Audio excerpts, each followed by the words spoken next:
Бүгін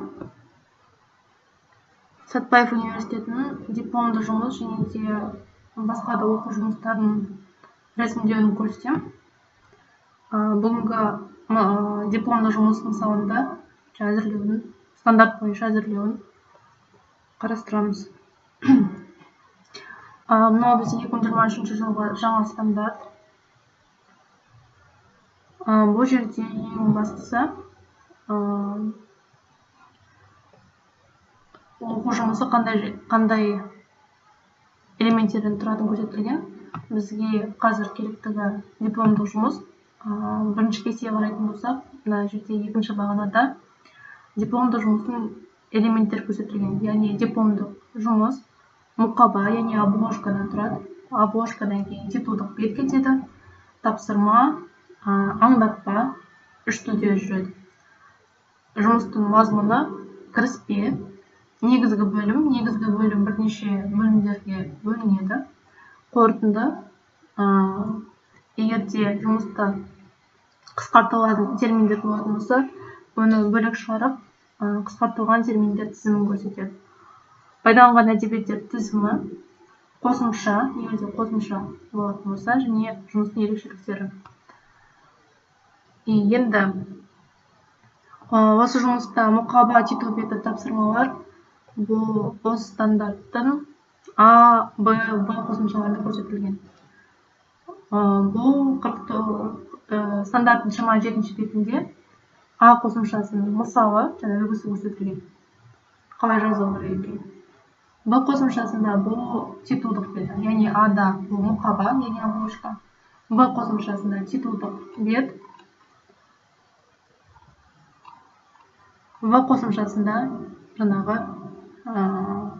бітіруші студентке берілген тапсырма.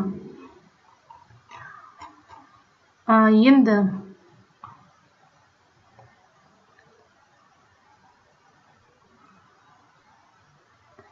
келесі пунктте бұл титулдық бет қандай элементтерден тұратынын көрсетілген.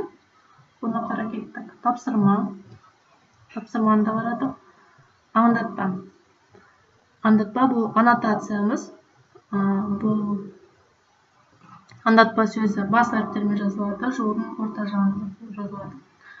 Енді жұмысында ашып көрсетейін. Мысал ретінде бүгін мына жұмысты алып отырдық. Бұл жерде институт кафедра және мамандық білім беру бағдарламасының шифрлеген атын өшіріп қойдым. Шаблон бойынша бізде осылай болады. Яғни мұқаба, титулдық бет, тапсырма және де аңдатпа. Ең басымен жұмыстың басында барлық мәтінді белгілеп аламыз, яғни главный өтіп, выделить все. Макет немесе параметры страницы деп тұрады, соған өтеміз. Параметры страницына батырмасын басып, бұл жерде шет жақтағы қағаздың шет жағынан қанша сантиметрден мәтіннің тұратынын көрсетеміз. Верхний және жоғары жағынан біз 2 сантиметр отырамыз. Төмен жағынан 2,5 сантиметр, сол жағынан 3 сантиметр және оң жағынан 1 сантиметр отырамыз. Яғни мына жерде өзгерістер болса өзгертеміз. Сосын размер бумагиға өтеміз. Бұл жерде размер бумаги егер мына жерде пустой болып тұрса, значит қағаздың размерлары әртүрлі. Бұл жерде бізге A4 форматын таңдап аламыз.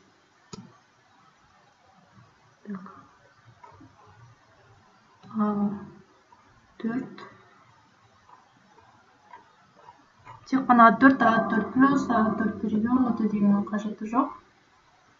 A4 окей дейміз. Яғни барлық беттеріміз A4 форматынан шығып өзгерді.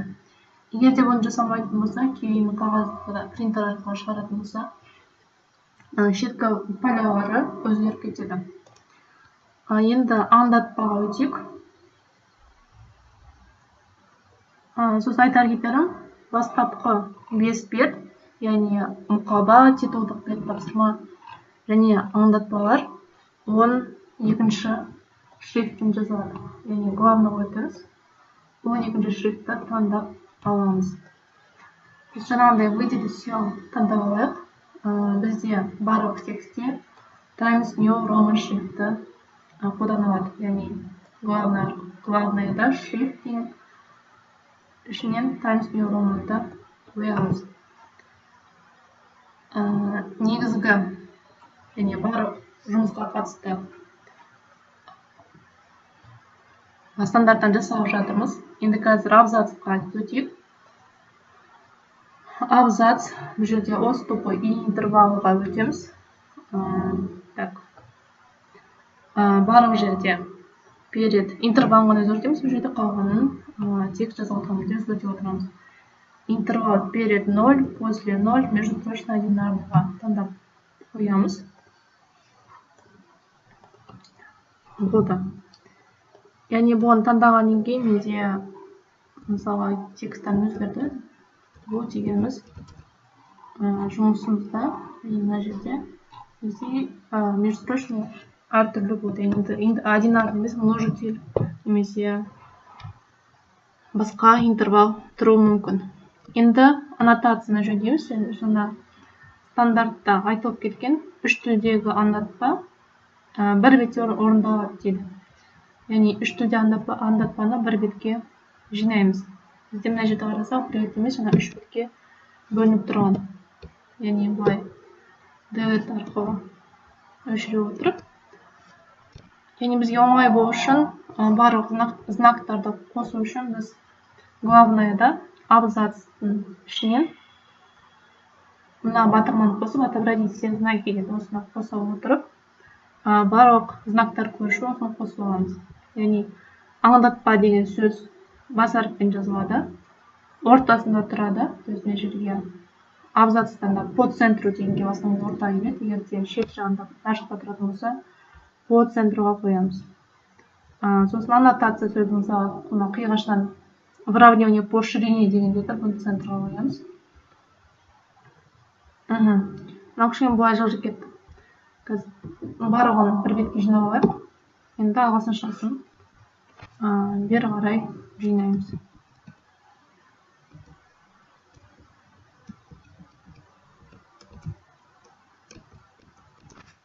Так, неге жиналмай жатыр?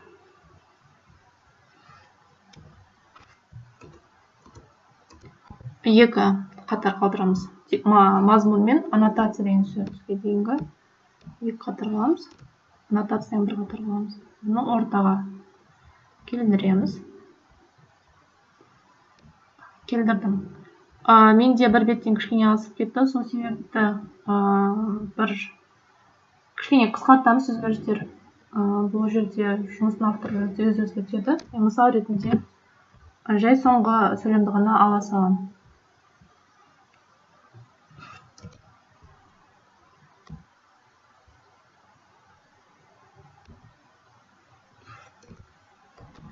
Енді қазір аннотация қарасақ, аңдатпамыз бізде үшеуі қиғашынан тұр. Яғни барлық аннотацияны белгілеп аламыз. Абзацқа өтеміз. Бұл жерде отступтан жөндейміз. Яғни отступ слева 0 қоямыз. Первая строка отступ 1.25. Окей. Енді қарасақ аңдатпаларымыз барлығы ортаға келді. Енді мынаны жақындатып қарайтын болсақ,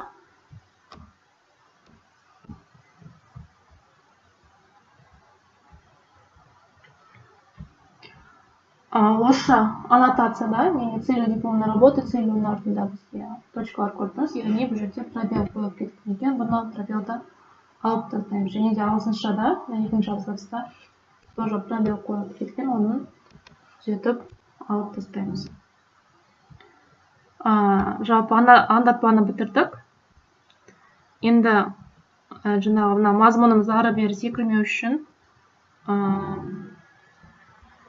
мазмұнын жоғары шығарып аламыз.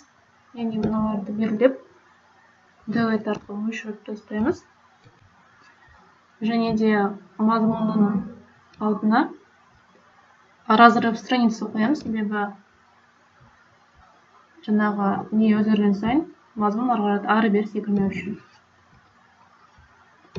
Вот неге шықты. Разрыв раздела со следующей страницы. Яғни разрывты мен макетке кірдім. Макеттен разрывыға бастым. Разрывы разделов деген ішінде следующей страницаны басып белгіледім. Енді мазмұны деген сөзі барлығы бас әріптермен жазылады. Егер де бас әріптер болмаса, кіші әріптермен жазылып тұрған болса, главное shiftке өтіп, мына жерде А үлкен А кішіге басып, жерде регистр деп тұр. Все прописные деп өзгертеміз.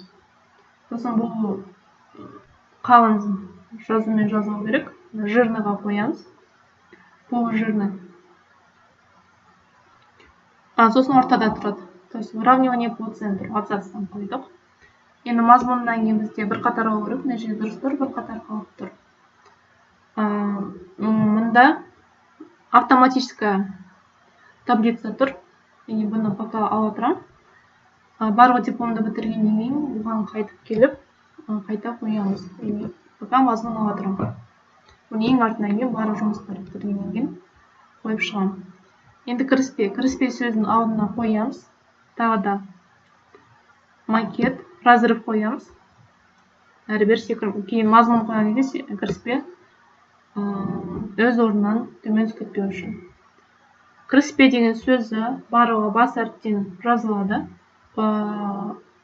ортада тұрады, және қалың полужирныймен белгіленеді. Кіріспе сөзінен кейін бір қатар қалады, ары қарай біздің текстіміз кетеді. Енді кіріспе текстін бәрін белгілеп алып, жаңа отступтарын жөндеп шығам. Кірем. Отступ 0,0 выравниваем по ширине тур.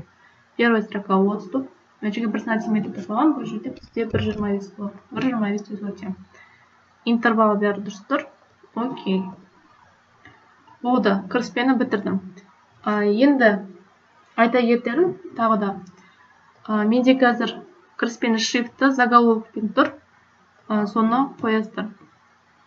Мысалы, обычный текстпен тұратын болса, мысалы, мынандай болып тұратын болса, кіріспе сөзін белгілеп аламыз. Сосын главныйда стилі деген жерде заголовок 1 дегенді, мысалы, заголовок 1 дегенді қоямыз. Заголовок 1 дегенді қойғаннан кейін біздің стандартымыз секіріп кетеді. Сол себепті кіріспе деген сөзден бастап астыңғы текстті белгілеп алып, шрифт өзгеріп кетуі мүмкін. Сосын шрифтті қоямыз, размерін қоямыз шрифттің. Абзацқа өтір первая строка отступ дейміз. Интервалдар жөндейміз. То есть, мына жерде 0,0, межстрочно одинарный, окей. Яғни барлығы дұрыс келді. Яғни осылай заголовок 1-мен барлық разделдің атауларын, подразделдің атауы, қорытынды, пайдаланған әдебиеттер тізімі, қосымшалардың атауларын жазамыз. Яғни бұлардың бәрі кейін мазмұнды автоматты түрде жасау үшін қажет болады. Келесі, енді кіріспені бітірдік, енді негізгі бөлімге көшеміз. Негізгі бөлім, яғни бұл бірінші бөлім. Бұл жерде қателік, яғни бірден кейін нүкте қойылмайды. Бірінші раздел, сразу пробел қойылады, бір пробел. Ары қарай жаңағы бірінші разделіміз атауы кетті.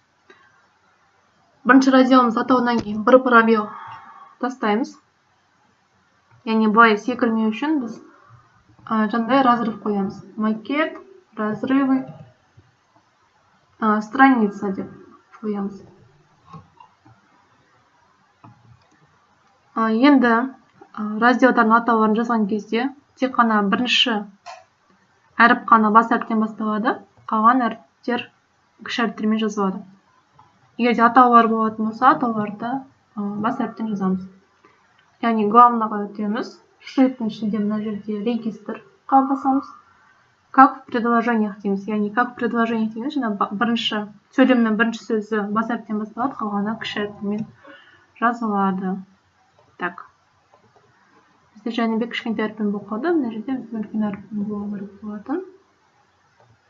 Егер жасалмаса, как мынандай, начинать с прописанных деген таңдаймыз. Яғни бұны жөндедік. Енді сосын менде заголовок 1-де тұр, яғни дұрыс тұр. Мен бұны тиіспеймін. Егер де сіздерде басқа болатын болса, заголовок 1-ге қоямыз. Астында подраздел, яғни бірінші разделдің ішіндегі разделі Бұл да жирныймен болады. 1.1 бірден кейін пробел кетеді, яғни точка қойылмайды. Ары қарата атау кетеді. Одан кейін бір қатарға қалдырамыз. Ары қарата текст кетеді. Енді осының барлығын былай белгілеп алып,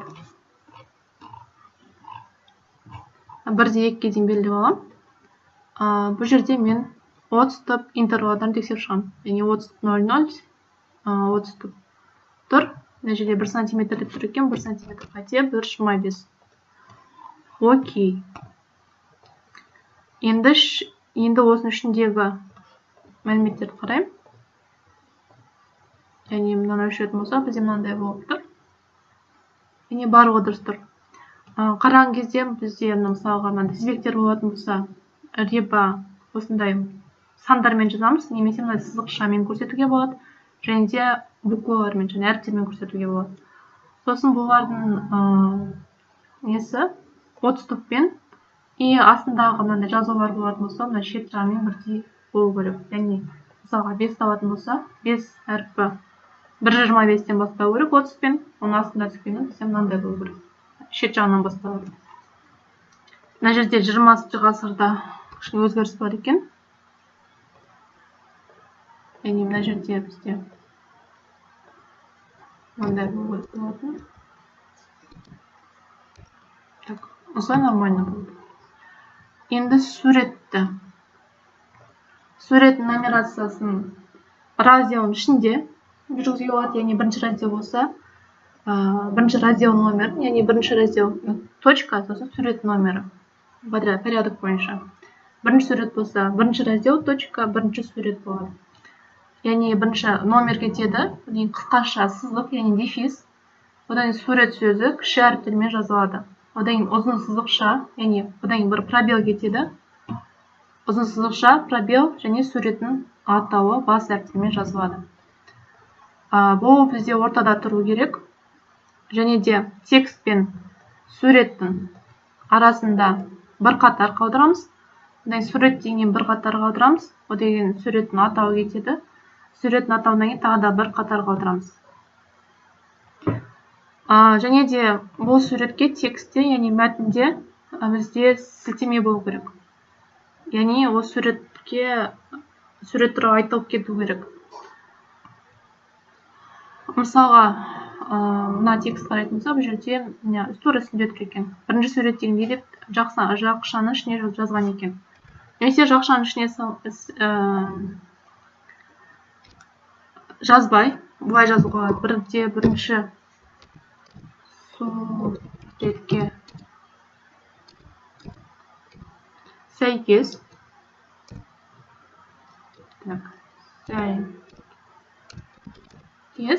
Жәдібек ауданы алғарда жазыла бересіз. Сосын жақшаның ішіндегіні алып тастаймыз.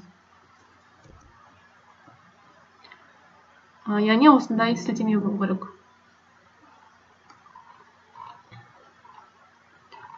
Так, ары қарата кеттік. Бірде екінші неге бірінші заголовок тексереміз, дұрыс тұр. Одан кейін шрифт дұрыс тұр. 14-шіне және де жирный қоямыз. Сосын қарасаңыздар, кішкене 1-2 сәл-сәл оңға қарай кетіп қалған, яғни алдында пробел бар. Жоқ, пробел жоқ екен. Бұл жерде бізде 30 тұп. 30 тұпымыз қате болып тұр. 1.25 деп өзгертеміз. Окей. Так, бұл бізде мына жерде басталмау керек болатын. Все. Яғни барлығы осы жерден басталу керек. Бұл неге былай тұр? Яғни бір номері 1.25-пен бірдей болып тұру керек. Мына жерде тексере салайын. Мына жерде бір екен ғой, мен дұрыс істемедім. Мынау дұрыс тұрды жаңа қойған. Мына жерде 1.25 деген дұрыс тұрды. 1.25. Яғни менде астында тексттарым қате тұр. Және 3-ке дейін өзгертіп қоям. 30 тұп. 0.00. Так, түзеттім. Енді Бұл подраздел мәтіннен кейін екі қатарға тұрады. Подраздел кетеді. Подраздел деген бір қатарға қалады. Енді мына жерде қарасаңыздар, мінекей мына жерде пробел кеткен. Пробел кетіп қалған. Мына жерде пробел кетіп қалған. Бұны бәрін жөндеп шығамын. Так, қалғандары дұрыс. Мына жерде суретке сілтеме жазды, 1-3 дейді. 1-3 екінші сурет. Мұнда кішкене қате болып тұр. 1-2 сурет. Көріп тұрған жоқпын. Мына жерде мәтінде қате кеткеннен келесі де болып мұнда. Менде 1-3 суретке сілтеме тұр. Сосын қарап тексерем. Яғни тура осылай. Барлық жаңағы раздел подразделдерді тексеріп шығамын, суреттерді дәл осылай жазып шығамын. Енді келесі қазір кестелерді, формулаларды қарайық, қалай жазып жөндейтін. Сосын айтар кетерім, жаңа бөлім, жаңа беттен басталады. Яғни бірінші бөлім, екінші бөлім, үшінші бөлім, 4-ші, 5-ші бөлім болуы мүмкін. Олардың бәрі жаңа беттен басталады. Яғни бірінші бөлімді көрсеткенде дәл солай екінші бөлімдерді барлығын түзетіп шығамыз. Мен қазір көрсетпей қояйын. Міне формула кетті. Формуланы жазған кезде мынандай сканерленген формуланы салуға болмайды, тыйым салынады. Бұны қолмен арнайы формула жазатын редактор арқылы теріп жазып шығу керек. Ол үшін вставкаға кіреміз. Мына жерде текст деген жерде объект таңдап аламыз. Бұл жерде Microsoft Equation. Окей дейміз. Және бізде мынандай формула жазатын редактор шығады. Енді мына формуланы қарап отырып, осында теріп шығамын. Мында менде M, астыңғыда индекспен тұр. Мына жерде сондай функцияны тауып аламын. Мына жерде қай жерде тұр? Міне мынау тұр. Бұл жерде индекс астында болатын, екіншісі болып тұр. Мен екіншісін бассам. Мына жерге ағылшынша қоям. M астында T. Так, мен қате тердім ба?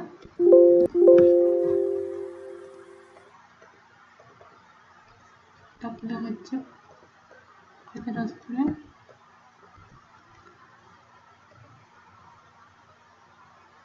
Мен қате тердім, маған керегі мынау. Астында тұр екен.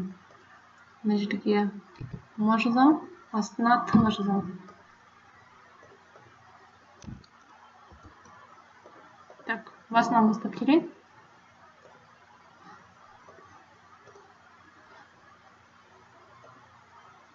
Маған керек мынау. Мына жерде МРП.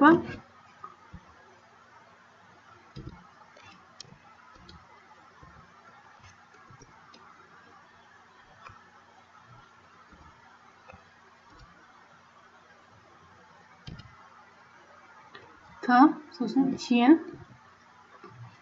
Енді Т1 не тұр? Мына Т1-ді таңдап аламын. Енді оның ішінде маған М, астыңғы индексімен индекс не тұр? Таңдап алдым. Осыған жазамын. М, астында Т, үстінде квадрат. Плюс, так. Плюс жақшаны ашу керек.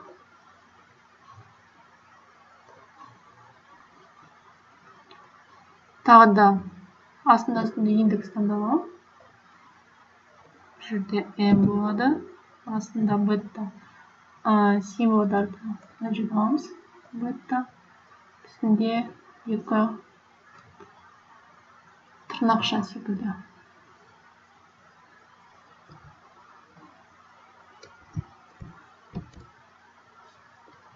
Тырнақшаны жаздым. Енді келесі бөлу функциясы. Так, бөлу функциясы бізде қайда тұр?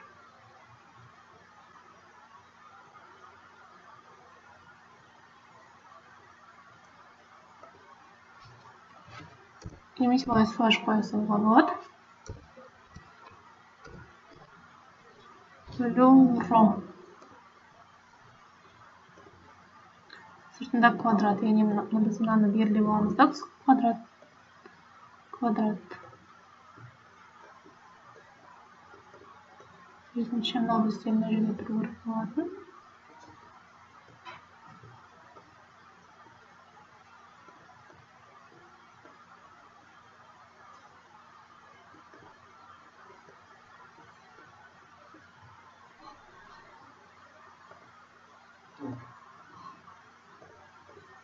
Былайынан көрейік.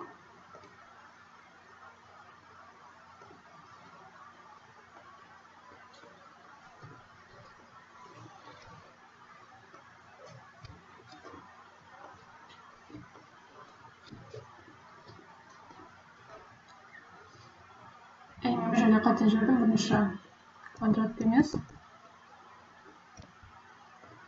Бірінші мынандай функцияны таңдап алып, оның ішінен жақшаны ашу керек болатын. Яғни сыртынан бастаймыз. Мына жерде бізде квадрат болады.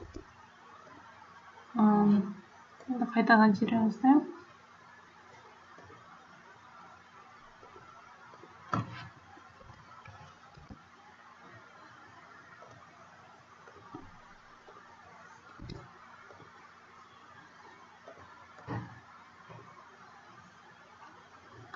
Символдар.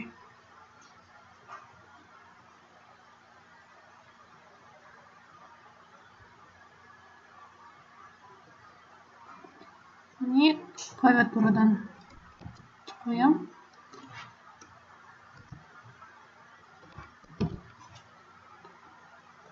Так, болды. Енді көбейтілген. Так. Слишком үлкен болып кетті. L квадрат. Яғни индекспен таңдаймыз. Мына жақшы коренің сыртына кетіп қалды.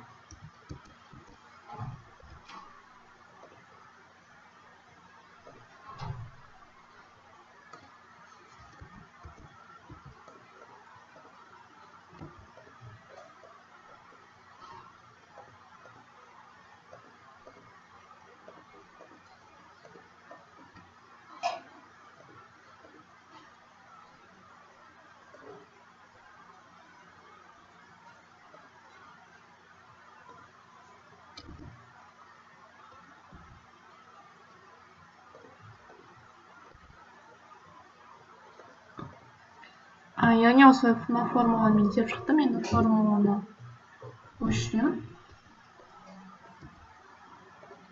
Формуладан кейін отыр қоям. Себебі бұның жалғасы бар. Астында мұндағы деп ішіндегі әріптерді түсіндіріп кетіп тұр. Яғни үшін отыр қоямыз. Формула бізде ортада тұрады. Және де формула нумерациясы жақшаның ішінде жазылады. Жақшаның ішіндегі жазылу бізде оң жақта тұру керек. Яғни сол үшін бізге выравнивание по правому краю дегенге қоямыз да. И формуланы ортаға келтіру үшін пробелмен ортаға келтіреміз. Енді формуланың үстіне бір қатарға көріп, формуладан кейін тағы да бір қатар қалдырамыз. Енді мұндағы деген жазуды кішкене мына жерде стандарттан қарап алайық. Так, формулалар. Былай кету керек, мұндағы кіші әріппен жазу керек. Одан кейін бірінің астына бірін көрсетеді екен. Мұндағы кішкентай әріппен тұр. Енді мынаны бізге бір қатарға келтіріп қоямыз.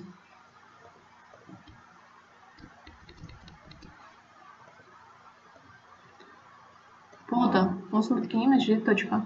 Яғни мұндағы деп М-ді келтірдік, одан өтір қойдық. L-ді келтірдік, өтір қойдық.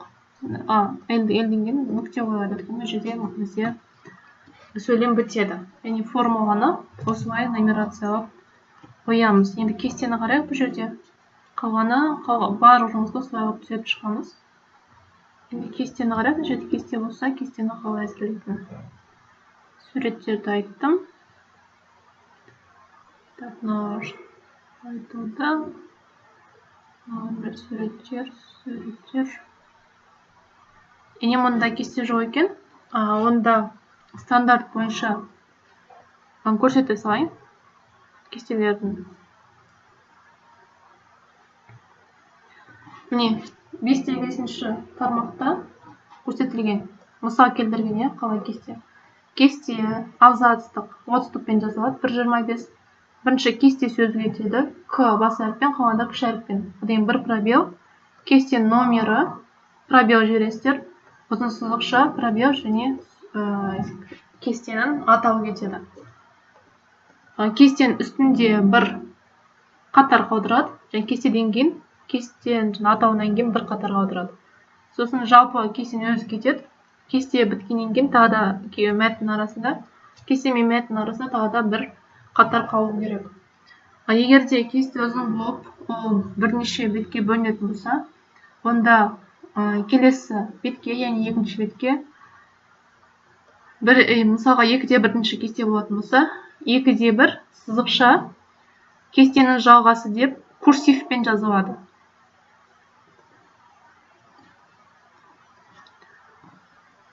Так, кестені айттым, иллюстрациялары айтылып кетті. Енді пайдаланған әдебиеттер тізімін қорытынды кетеді. Бұдан кейін бізде қорытынды жаңа беттен басталады. Қорытынды сөзі бас әріптермен барлығы, заголовок ойыстар. Қорытынды сөзінен кейін бір қатар қалынады. Сосын жалпы қорытынды кетеді. Выравнивание по ширине. Отступ слева справа 0,0. Первая строка отступ на 1,25 сантиметров. Интервал перед 0, после 0, межстрочно одинаково. Окей. Так, мына жерде өтірмен жазылады бізде, менде точкамен жазып жібердім. Выравнивание по ширине и основной текст. Яғни қорытындыны бітірдім. Келесі бетте пайдаланған әдебиеттер тізімі жүреді. Дәл солай пайдаланылған әдебиеттер тізімі барлығы бас әріптермен жазылады. Нумерация қойғаннан кейін номерден кейін нүкте қойылмайды, яғни бір сразу пробел және де жаңағы әдебиеттің атауы кетеді. 2 пробел ағарда атауы кетеді. Яғни барлығын нумерация осылай қойып шығамыз. Енді пайдаланған әдебиеттер тізімін рәсімдеу бізде стандарттың П қосымшасында көрсетілген. Соған сүйене отырып біз түзетіп шығамыз. Мен өтіп кеттім П қосымшасы. Не бізде П қосымшасы?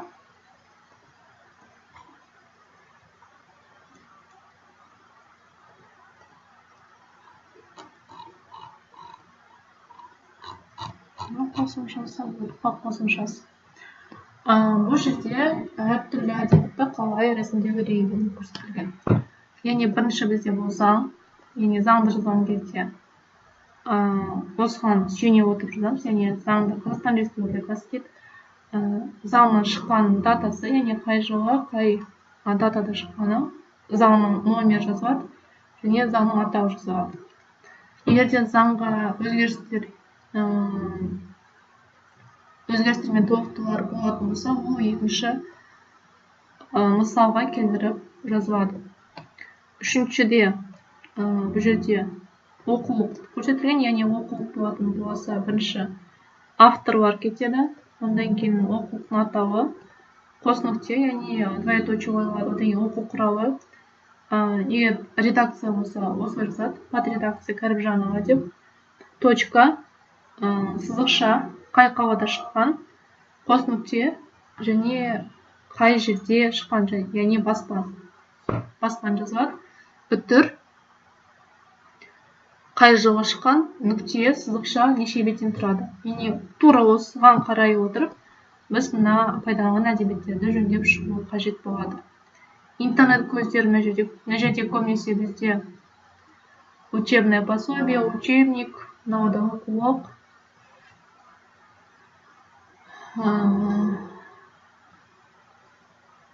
Қаулы дейді, бұл заң. Міне заң тұр. Біріншіге қарап отырып түзетеміз. Статистика департаменті дейді. Бұл бізде қайсыған жатады статистика департаменті дегеніміз.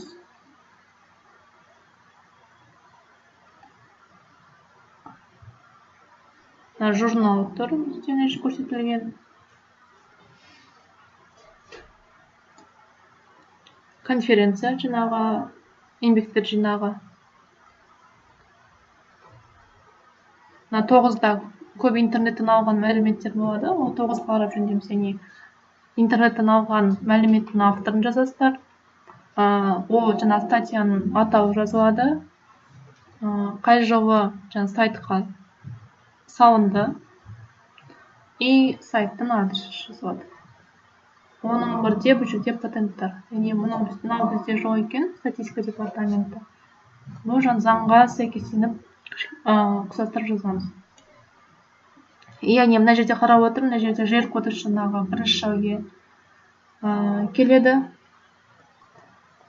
Екіншісі тоже соған келеді. Қалғандары кітаптар мен интернеттер. Соған келістіріп түзетіп шығамыз. Енді бізге линейка арқылы қолданып отырмын. Бұны вид арқылы линейка қосыңыз. Және область навигация. Область навигация жаңа бірден екен. Мазмұнға қарай көшіп отырғанға қажет болады. Бұл жерде енді пайдаланылған әдебиеттерге сілтеме қойып шығу керек. Мысалға, бірінші әдебиет дейді. Бірінші әдебиетте көре салайын. Мүмкін бұл текстте бар шығар.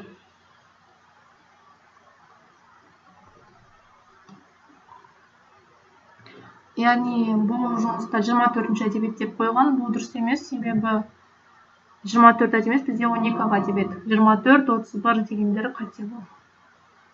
Мыналар қате. Мыналар алынып тастайды, немесе бұл өзгеріледі. Мысалға, бұл басқа жұмыстан алынған болатын болса, соған ссылка жазу керек. Яғни мысалға дейді кіріспеде мен мына мәліметті жаңа бірінші әдебиеттен алдым. Пайдаланған әдебиеттер тізімінің бірінші номері тұрған әдебиеттен алдым. Мысалы, ол үшін бізге квадратный скобканы ашамыз, номерін қоямыз, квадратный скобканы жазамыз. Яғни бұл сілтемені сөйлем біткеннен кейін сөйлемнің соңғы сөзінен кейін бір пробел қалдырып, квадратный скобка ашып, номер жазып, квадратный скобканы жауып, нүкте қоямыз. Яғни сөйлеміміз осы неден кейін бітеді, сілтемеден кейін бітеді. Дәл осылай жаңағы бізде 13 әдебиет болатын болса, пайдаланған әдебиеттер тізіміне сол 13 неде сілтеме болу керек. Оны рет-ретімен қою керек. Мысалға, мен мына жерде мынаны қолдандым. Бұнан кейін мына жерде 2 деп қоямды. 2-ге қандай әдебиетті қолданғанын жазам, ана жаққа. Мысалға, 2-де тұрады, 2 деп қойдым. Бірақ ол әдебиет мысалға менде 5-ші номері тұр деге. Бірақ бұл екінші осыған сілтеме қойып отырмын. Онда бұны аламын да 2-ге көтерем. 2-ге көтерем да.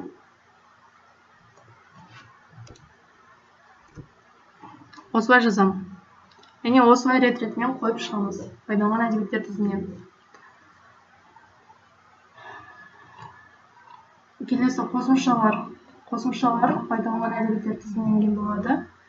Қосымшалар әріппен, орыс алфавитіндегі әріппен белгіленеді. Яғни А қосымшасы болады.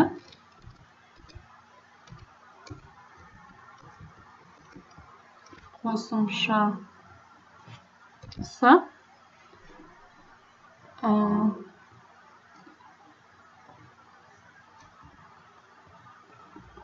Ана пока вырезать эту экран. Так.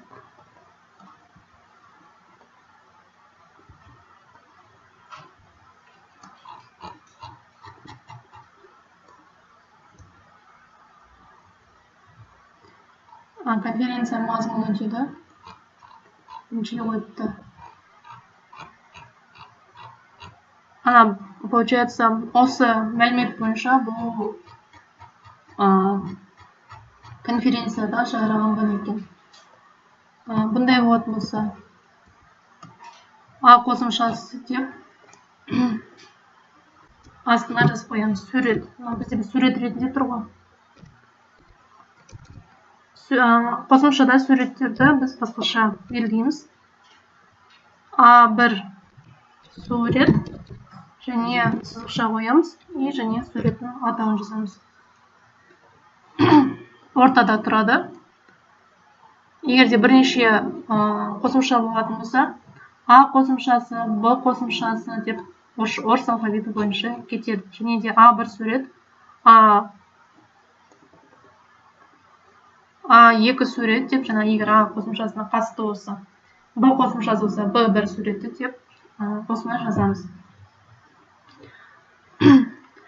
Енді мазмұнына тоқтала кетейік. Жаңа мазмұнымыз қалдырып кеткен болатынбыз. Яғни барлық текстті бітіргеннен кейін, жаңағы стандартқа сай жасап болғаннан кейін, автоматтық түрде мазмұн жасауға болады, немесе қолдан теріп жазуға болады. Автоматты түрдегі мазмұн ыңғайлылығы жаңағы беттері автоматты түрде шығып отырады. Ол үшін ссылкаға өтеміз. Оглавление дейді. Біріншісін таңдаймыз. Настраиваем оглавление, кіре салайық.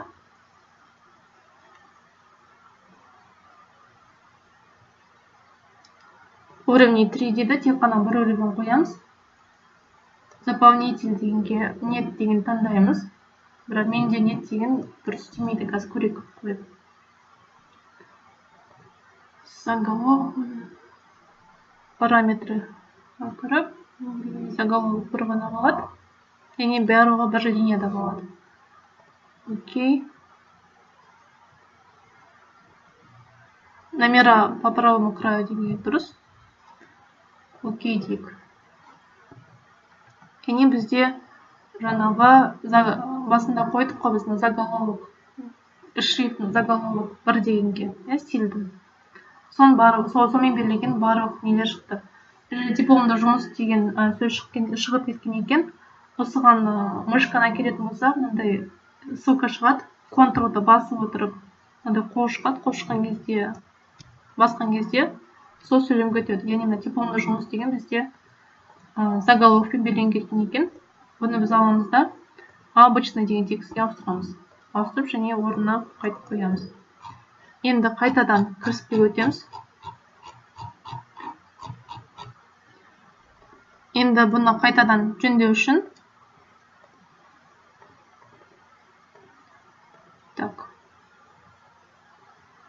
обновить деген өшеді. Қазір ссылки. Неге обновить таблицу дегенге басамыз. Ссылки, оглавление, обновить таблицу. Обновить таблицу целиком дейміз, себебі бізде дипломда жұмыс деген сөзді біз өзгерттік қой. Егер біріншісін таңдайтын болса, тек қана беттің номері ғана өзгереді. Егер де жаңа текстіміз бір беттен бір бетке көшіп кеткен, или бір текст мәтінді қосып, немесе азайтқан кезде, беттер өзгерген кезде, тек қана обновить только номера страницы таңдаймыз. Бізде қазір целиком обновлять істейміз. Окей. Яғни жаңағы өзгерткеніміз кетіп қалды. Енді бұл жерде қарасаңыздар, жаңағы белгіленгенде бәрі шығып отыр. Яғни осылай мазмұнды келтіреміз. Сосын бұл жерде жаңағы қандай шрифтпен жазғанымыз көрсетілген.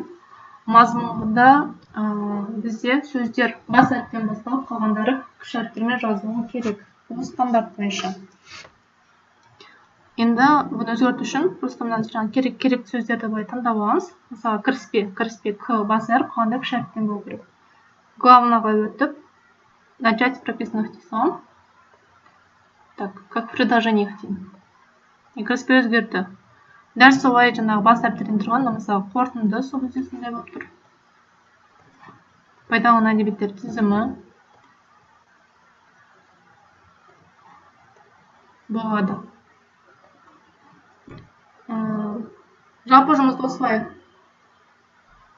рәсімдейміз. Мен тек қана бір примердан келтірдім. Неден көрсетейін? Осы документтен. бетті қою үшін бірінші біз разделдарға бөліп аламыз, разрыв қойып. Ол деген бізде макет, және мысалы введениенің алдына мен мышкамды қойдым. Макет разрывы следующей страницы деп. Және жерде разрыв раздел деген сөз шығады. Одан кейін мысалға менде мына бірінші бөлім жаңа беттен басталады деген. Разрыв тоже следующей страницы деп. Осы екеуінің мысалында көрсетейін. И бізде мына бірінші бетке бір және екінші бетке бет қойылмайтындай, введениеден бастап бет қойылатын деп бет қоятынын көрсетейін мысалға. Разрыв қойып алдық. Енді вставка өтем. Вставка номер страницы внизу страницы. Мына просто номер 2. Енді біз қарасақ, нумерация бізде бірден бастап қойып шықты. Енді бірінші жаңағы бет қойылмайтын бетке басамыз, страницаға басамыз. Вставка өтеміз. Колон титул, нижний колон титул. Изменить нижний колон титул. Особый колон титул для первой страницы галочка қоямыз. Сонда бізде жаңа бірінші беттегі страницамыз кетіп қалды.